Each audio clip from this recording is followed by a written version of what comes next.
হযরত মাওলানা ইমরান উদ্দিন সিদ্দিকী সাহেব, যিনি জমিয়তে উলামা বাংলা ফুরফুরা শরীফের যিনি শ্রদ্ধাভাজন সভাপতি, আমাদের অত্যন্ত সম্মানীয়, তিনি আপনাদের সামনে বলবেন। মুফতি আব্দুল মাতিন সাহেব বলেছেন, মাতিন সাহেবের বড় ভাই মুফতি মাওলানা আব্দুল কাইয়ুম সাহেব, আমি তাকে অনুরোধ করেছিলাম সেখানে গিয়ে, তিনিও এসেছেন। জামাতে ইসলামী হিন্দের আমাদের শ্রদ্ধাভাজন আমিরে হালকা জনাব ডাক্তার মশিউর রহমান সাহেব এসেছেন। আর আমাদের মাইনরিটি কমিশনের চেয়ারম্যান জনাব আহমদ হাসান ইমরান সাহেব আছেন। এতগুলো নক্ষত্রকে আমরা একসঙ্গে পাই না, আজকে পাওয়া গিয়েছে। আপনারা তাদের বক্তব্যটা অবশ্যই শুনবেন এবং আর কিছুক্ষণ সময় আপনারা অপেক্ষা করবেন, আমি অনুরোধ রাখছি। এখন আপনাদের সামনে অত্যন্ত জ্বালাময়ী বক্তব্য রাখবেন ভাই জনাব মাওলানা সৈয়দ সাজ্জাদ হোসেন সাহেব। খুব সংক্ষেপে। জমিয়তে উলামা বাংলা ফুরফুরা শরীফের যে সংগঠন, তার সাধারণ সম্পাদক।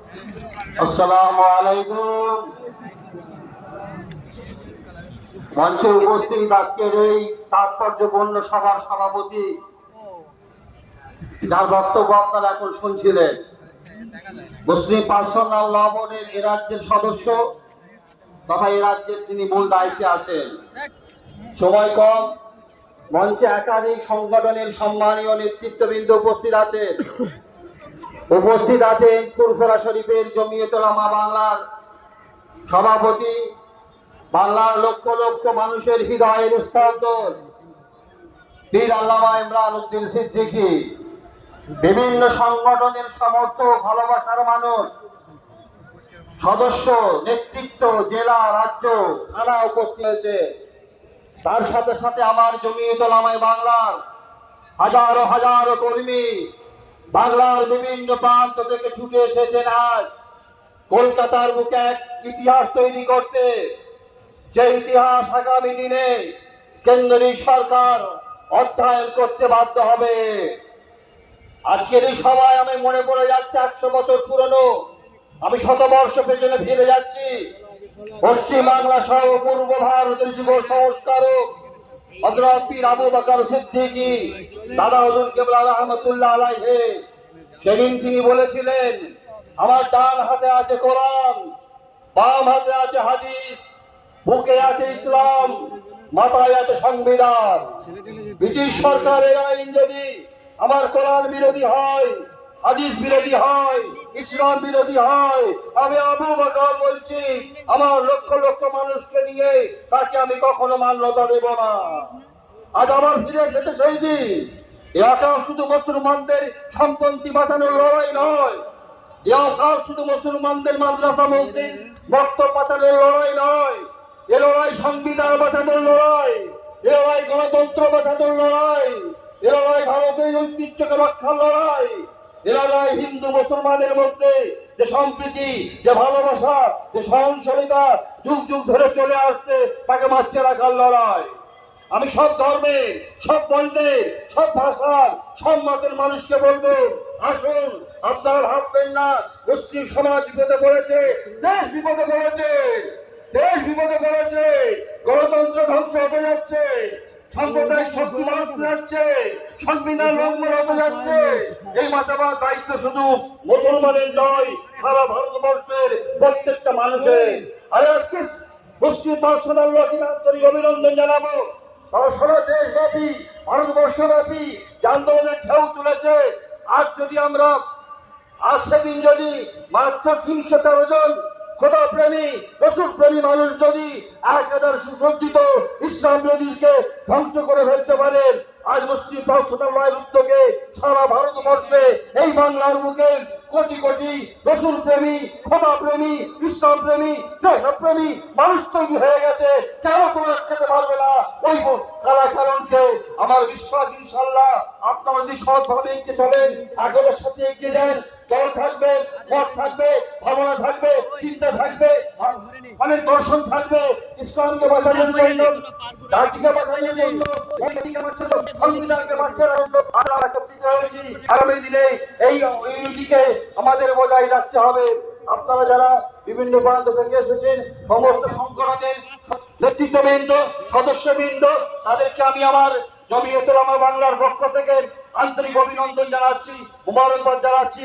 তার সাথে সাথে আমার জমিয়তের যত কর্মীরা এসেছেন তাদের প্রতি আমি কৃতজ্ঞতা জ্ঞাপন করছি। অল্প সময়ের মেসেজে আপনারা ছুটে এসেছেন এই কলকাতার বুকে। আগামী দিনে আরো বৃহত্তর আন্দোলনে নামতে হবে, আরো বৃহত্তর সংগ্রাম করতে হবে। তৈরি থাকুন, মানসিকভাবে তৈরি থাকুন। বুকে যদি রসুলের প্রেম থাকে, বুকে যদি ক্ষমার ভালোবাসা থাকে, ক্ষমার প্রেম থাকে, পৃথিবীর কোনো শক্তি নেই, পৃথিবীর কোনো ক্ষমতা নেই, দেশের কোনো প্রধানমন্ত্রীর ক্ষমতা নেই, স্বরাষ্ট্রমন্ত্রীর ক্ষমতা নেই তাকে শেষ করে দিতে পারে। আপনারা সকলে দলবদ্ধভাবে এগিয়ে চলুন। যে লড়াই শুরু হয়েছে, আগামী দিনে আরো কঠিন কঠিন লড়াই আসবে। মুসলমানদের অধিকার কেড়ে নেওয়ার চেষ্টা, তাদের রাইট কেড়ে নেওয়ার চেষ্টা, শুধু আকার পাতারে নয়, রাইট কেড়ে নিতে চাইছে।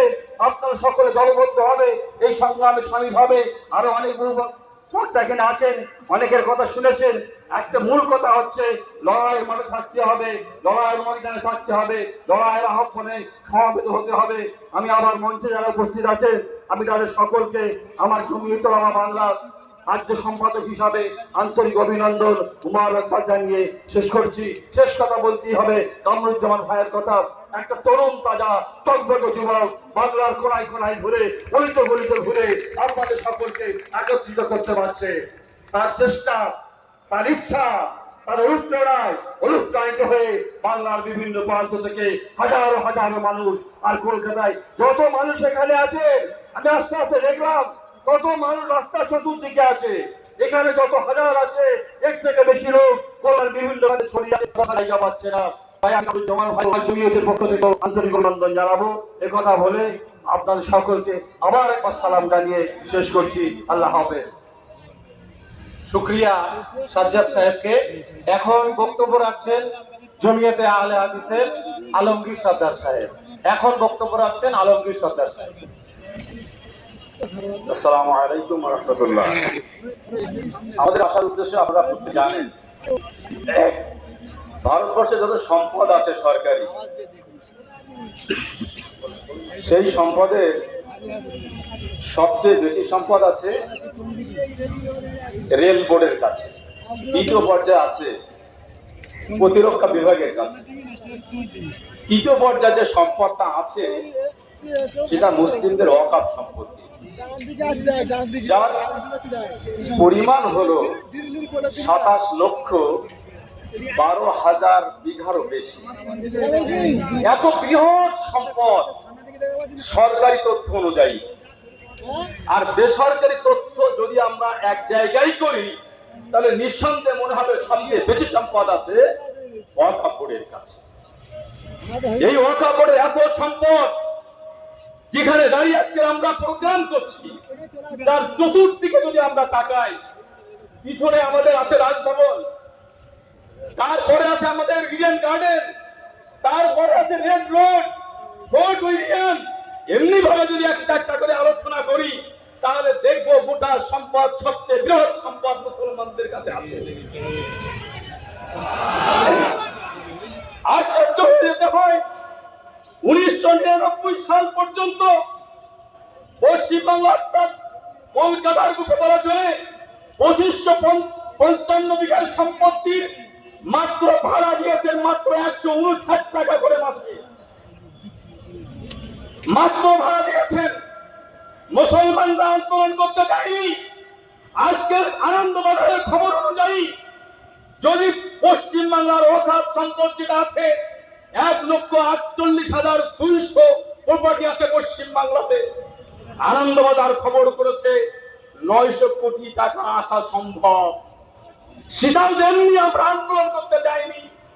কিন্তু দুঃখের বিষয়, বড় পরিতাপের বিষয়, আমি যে মসজিদটায় নামাজ পড়ি, আমার পিতা আমার জন্য যে কবরস্থান রেখে গেছে, আমি সেই কবরস্থানে শায়িত হতে পারবো কিনা, এটাই আজকে আমাদের কাছে প্রশ্ন। আপনাকে চাই আমাদের কবরস্থানে আমরা দাফন হব ইনশাআল্লাহ। কারণ এটাই নয়, এই দেশ স্বাধীন করার জন্য ভারতবর্ষের মুসলমানেরা দিল্লির গেটটা আজকে বুঝতে পারেননি আপনারা।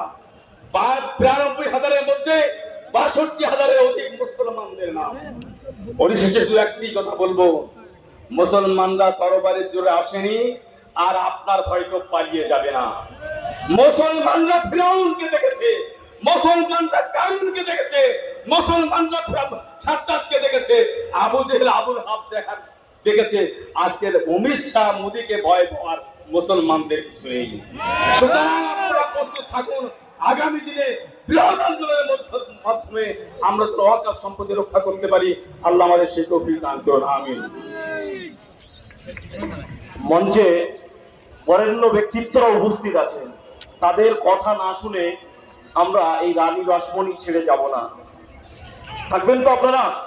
বরেণ্য পীর সাহেব আছেন, মুফতি সাহেব আছেন, সবাই আছেন, কেউ আপনারা যাবেন না। এখন আপনাদের সামনে খুব গুণী মানুষ বক্তব্য রাখবেন আমাদের পশ্চিমবঙ্গ সংখ্যালঘু কমিশনের চেয়ারম্যান জনাব আহমদ হাসান ইমরান সাহেব। আপনাদের সামনে এখন কথা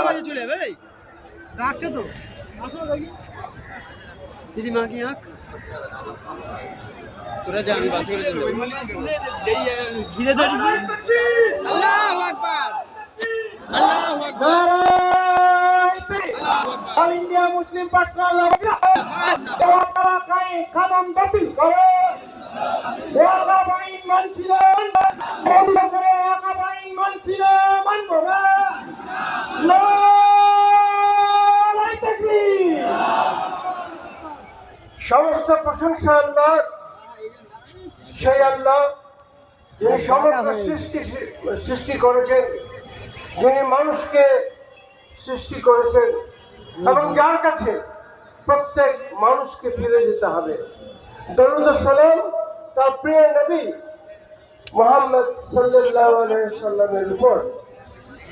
এখানে অনেক বিশিষ্ট ব্যক্তি, আমাদের মিল্লতের নেতৃবৃন্দ উপস্থিত আছেন। সবার নাম আমি বললে অনেক সময় লেগে যাবে। এখানে রয়েছেন আমাদের মৌলানা আব্দুল হামিদ, পরপর বলছি না, আব্দুল মতিন সাহেব, পীর ইমরান উদ্দিন সিদ্দিকী সাহেব, যিনি অনেকগুলো সংস্থা চালান, রয়েছেন সাজ্জাদ সাহেব, রয়েছেন আবু তালেব রহমানী সাহেব, মুসলিম পার্সোনাল ল বোর্ডের তিনি প্রতিনিধিত্ব করছেন, রয়েছেন কামরুজ্জামান সাহেব, যিনি আজকের এই অনুষ্ঠানটির আয়োজনে সব থেকে বড় ভূমিকা নিয়েছেন, রয়েছেন সাজ্জাদ সাহেব, এরকম অনেকে রয়েছেন। আমি সবার নাম করতে পারি, কিন্তু সময় চলে যাবে বলে আমি তা করছি না। আমি আমার বক্তব্য শুরু করবো আপনাদেরকে একটি প্রশ্ন দিয়ে। আপনারা বলুন তো, আপনারা কি ভারতের নাগরিক? প্রত্যেকে ভারতের নাগরিক। আমরা মুসলমানরা ভারতের নাগরিক, কিন্তু আমাদেরকে নাগরিকত্বহীন করার চেষ্টা করা হচ্ছে। আর এই যে দেখছেন বিভিন্ন জিনিস তারা করছে, সিএ, ওয়াকফ সংশোধনী আইন। আর ভাই কি হচ্ছে কি? চুপ করো, চুপ করো। এখন যেটা হচ্ছে, আমাদেরকে নাগরিকত্বহীন করার চেষ্টা হচ্ছে। এটা একটা বড় চক্রান্ত। হঠাৎ করে বলুন তো, হঠাৎ করে ওয়াকফ সংশোধনী আইন কেন এলো? আমরা কি চেয়েছিলাম যে ওয়াকফ সংশোধনী আইন আসুক? এটা তো আমাদের জিনিস, আমরা বলবো যেটা সংশোধন চাই। আচ্ছা ভাই কি হচ্ছে আপনাদের পুরো আমরা চলে যাই? আবার খাবো, বসে যান ভাই, এই পাশে যারা আছেন বসে যান। আপনি বলুন। তা আমি যেটা বলছিলাম যে আপনারা বলুন কেন ওয়াকফ আইন এলো, এই সংশোধনী আইন? ওয়াকফ আইন তো আছে, এটা এই জন্য এলো যে মোদী একটা না একটা বিষয় খাড়া করে আমাদেরকে ব্যতিব্যস্ত রাখতে চান, আমাদেরকে দুর্বল করতে চান। ভারতের যে 22 কোটি বা 30 কোটি মুসলমান আছে, সেন্সাস করে 22 কোটি, আর আমরা বলি 30 কোটি। তাদেরকে হতমান অপমান করতে চান, তাদেরকে এমন করে দিতে চান যে তারা যেন মাথা তুলে দাঁড়াতে না পারে, তারা যেন নিজেদের নাগরিকত্ব পরিচয় দিতে না পারে। এটাই তার আসল লক্ষ্য। নাহলে হঠাৎ করে ওয়াকফ আইন কেন, এই সংশোধনী কেন? আমরা তো চাই না। এখন সব থেকে বড় কথা হচ্ছে আপনাদের সাবধান থাকতে হবে। একের পর এক এই ধরনের চক্রান্ত হবে, ষড়যন্ত্র হবে। আমরা যদি চুপ করে থাকি তাহলে কিন্তু চলবে না। আজকে আমরা দেখতে পাচ্ছি যে কি করে ভারতের মুসলমানদেরকে অস্তিত্বহীন করতে চাইছে আমাদের মোদী সরকার। তো দুদিন আগে সারাই কালু খান বলে দিল্লিতে একটা জায়গা আছে, বিরাট এলাকা। কালু খান ছিলেন একজন সুফি সন্ত। তো আজকে 700-800 বছর ধরে আছে, তার নামটা চেঞ্জ করে এবং আজকে ইলাহাবাদ যে নামটা সেটা চেঞ্জ করে দিচ্ছে। আজকে কত কিছু চেঞ্জ করে দিচ্ছে। না মুসলমানের কোনো নাম পরিচয় ভারতে মোদী রাখতে চায় না, কিন্তু ইনশাআল্লাহ যতদিন আল্লাহ আছে, যতদিন মানুষ আছে, যতদিন ভারতবর্ষ আছে, যতদিন ভারতের সংবিধান আছে, আমরা থাকবো এবং মহিলার সঙ্গে থাকবো। আমাদেরকে সরাতে পারবে না। এখন আমি দু একটা কথা আপনাদের বলতে চাই। খুব জজবাতি কথা নয়, আবেগের কথা নয়, আপনারা শুনুন। সেটা হচ্ছে ওয়াকফ কি? ওয়াকফ হচ্ছে আল্লাহকে উৎসর্গকৃত সম্পত্তি।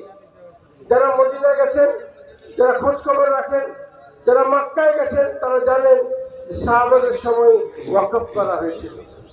আল্লাহ নবীও বাগান ওয়াকফ করেছিলেন। এটা আল্লাহকে উৎসর্গিত সম্পত্তি। এবং যেটা হচ্ছে দ্বিতীয়টা হচ্ছে এটা কেন তারা হাতে নেবে, এটা আমাদের ব্যাপার। আমরা কি আমাদের সম্পত্তি আল্লাহর উদ্দেশ্যে উৎসর্গ করতে পারবো না? অনেকে বলে ওয়াকফ শুধু কবরস্থান, ওয়াকফ শুধু মাজার, ওয়াকফ শুধু মসজিদ, ওয়াকফ শুধু মাদ্রাসা। তা নয়, ওয়াকফ দিয়ে অনেক বড় বড় কাজ হয়েছে আর হবেও ইনশাআল্লাহ। আপনারা হামদর্দের নাম শুনেছেন? হামদর্দ একটা ওষুধ, আপনারা খান তো হামদর্দের। সেই হামদর্দের বিশ্ববিদ্যালয় আছে, মেডিকেল কলেজ আছে, আরো কত কিছু আছে, স্কুল আছে। এটা হচ্ছে একটা ওয়াকফ সম্পত্তি, হামদর্দ, পুরো হামদর্দ। এদিকে অনেক কিছু আমরা করতে পারি। আপনারা জানেন যে বড় বড় সম্পত্তি এখানে আছে। টিপু সুলতানের ছেলেরা এখানে তৈরি করেছিল শাহওয়ালিস বিল্ডিং, রাজার চেম্বার, আরো কত কি মসজিদ তো আছে। তো সেগুলো ওয়াকফ সম্পত্তি তার সম্পূর্ণ ভালো ইউজ হচ্ছে না। তো আমি যেটা বলতে চাই যে আজকে ভারতের সংবিধানকে ধ্বংস করার চেষ্টা হচ্ছে। আজকে কেন বলছি যে সংবিধানের যে 14 ধারা, এই ওয়াকফ সংশোধনী আইন, তার বিরুদ্ধে। সংবিধান কি বলেছে? আমাদের মৌলিক অধিকার দিয়েছে। কি অধিকার? ধর্ম, জীবন, সম্পত্তি, মান, ইজ্জত, এগুলোকে আমাদেরকে মৌলিক অধিকার যেটা আমাদের আছে সেটা সংবিধান আমাদেরকে দিয়েছে। এই ওয়াকফ আইন এনে সেই অধিকারকে ক্ষুণ্ণ করার চেষ্টা করা হচ্ছে। বলা হচ্ছে যে ভারতের মুসলমানদের এই অধিকারগুলো নেই, মানে বদনামে বলা হচ্ছে।